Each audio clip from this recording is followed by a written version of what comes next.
নমস্কার। অমৃত সুরলহরীতে সবাইকে স্বাগত জানাই।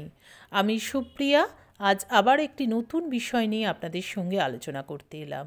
বিষয়টি হলো শ্রী শ্রী মা সারদা দেবীর ছবি নিছক ছবি নয়, সেই ছবি কথা বলে, সেই ছবি আদেশ করেন এবং সেই ছবি দেখে অনেক মুমূর্ষ রোগীও সুস্থ হয়ে ওঠেন।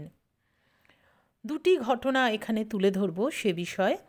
একটি পূজনীয় স্বামী রঙ্গনাথানন্দজি মহারাজের একটি দর্শনের কথা, অলৌকিক স্বপ্ন দর্শনের কথা, এবং আরেকটি হল বরিশালের সুরেন্দ্রনাথ রায় মহাশয়ের জীবনের একটি ঘটনা।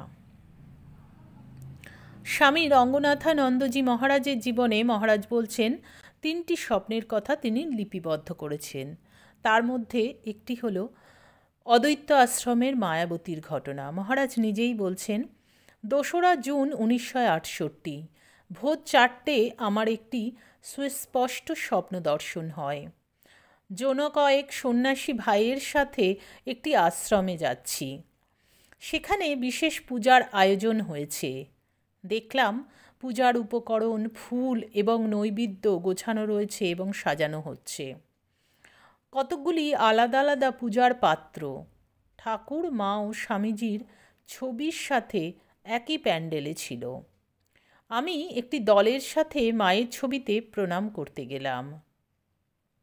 যে মুহূর্তে প্রণাম করলাম, শ্রীমা জীবন্ত রূপ পরিগ্রহ করে ছবি থেকে বেরিয়ে এলেন এবং আমাকে স্পর্শ করে কিছু পূজার পাত্র পরিষ্কার করতে বললেন, যা তখনও পর্যন্ত অপরিষ্কৃত ছিল। তার স্পর্শ আমার মধ্যে আনন্দের শিহরণ বইয়ে দিল। অনুভব করলাম যে আমার সামনে যিনি আছেন তিনি নিছক ছবি নন, মা, প্রেমময়ী জীবন্ত মা স্বয়ং। আহা, সে কি আনন্দ! আমি তার কোলে মাথা রাখলাম, প্রণাম করলাম এবং কাঁদতে কাঁদতে তার ভালোবাসায় ভরা জীবন্ত রূপটি প্রতিদিন অন্তত একবার দেখবার জন্য যার পরনাই আবদার করলাম।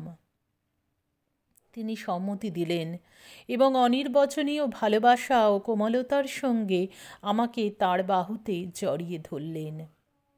তারপর গভীর আনন্দে ও আশীর্বাদপূত অনুভূতি নিয়ে আমি পূজার বাসন পরিষ্কার করতে গেলাম এবং খুব আনন্দে ঘুম থেকে উঠে প্রার্থনাপূর্ণ হয়ে ঘরে রাখা গুরু মহারাজের এবং রাজা মহারাজের ছবি দেখলাম।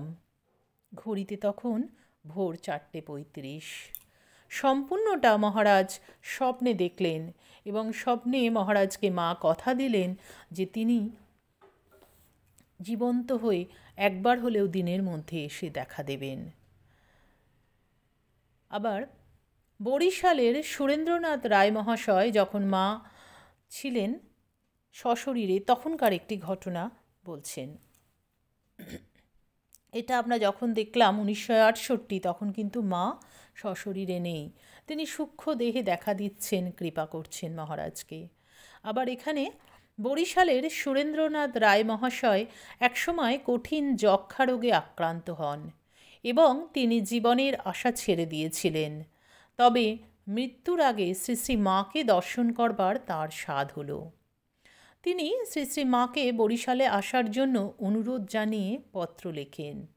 শ্রী শ্রী মা তাকে নিজের একখানি ফটো ও 1 বছরের বাঁধানো উদ্বোধন পাঠিয়ে দিলেন। একটি চিঠিতে জানান মা তার পক্ষে অত দূর যাওয়া সম্ভব নয়, তবে ভয় নাই, অসুখ সেরে যাবে। সুরেন্দ্রনাথ বাবু যেন তার ফটোখানা দেখেন ও উদ্বোধন পাঠ করেন। আসন্ন মৃত্যুপথযাত্রী রোগী সেই ফটোর মধ্যেই শ্রী শ্রী মাকে পেলেন।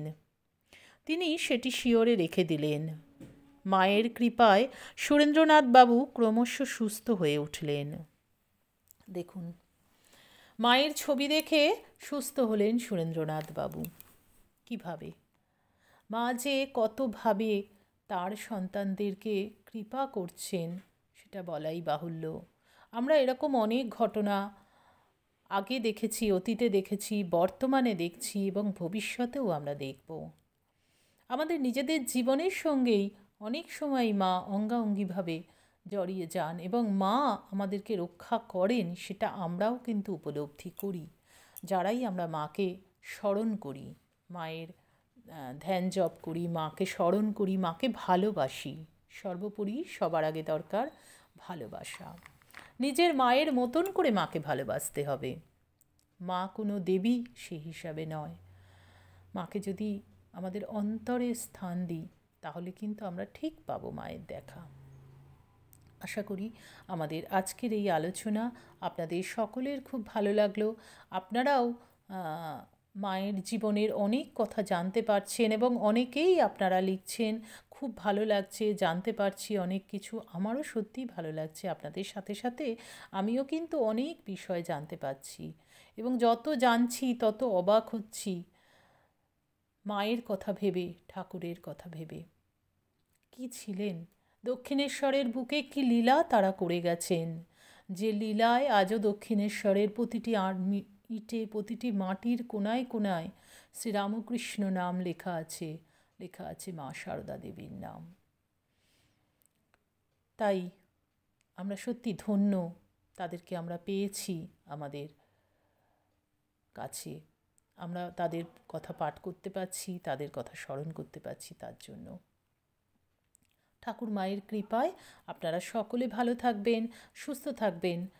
ঠাকুর মায়ের চরণে আমার আভূমি লুণ্ঠিত প্রণাম জানিয়ে আজকের ভিডিও এখানেই শেষ করব।